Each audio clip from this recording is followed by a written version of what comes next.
So we have a lot of exciting things coming up this year. Steve, Marathon also usually puts on a motorsports rally of some sort. So do you want to talk a little about what we're doing this year? Yeah, exactly. Our NASCAR rallies have been a high point for us over the years. So we've been in Las Vegas the last couple of years, but in 2020 we're going to be going to Charlotte Motor Speedway in October 7th through 10th. They're running their Roval, which is a combination road course oval, and it's during NASCAR playoffs. And so we're having a private event for our coach owners. We'll have fenced in parking. We're going to have special events. We're going to have tours of Penske Racing and Hendrick Motorsports.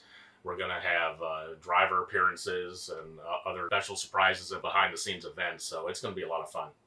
I'm looking forward to that. So for all of you that are out watching today, if you haven't signed up already, we encourage you to join that rally and come see what Marathon Motorsports is all about.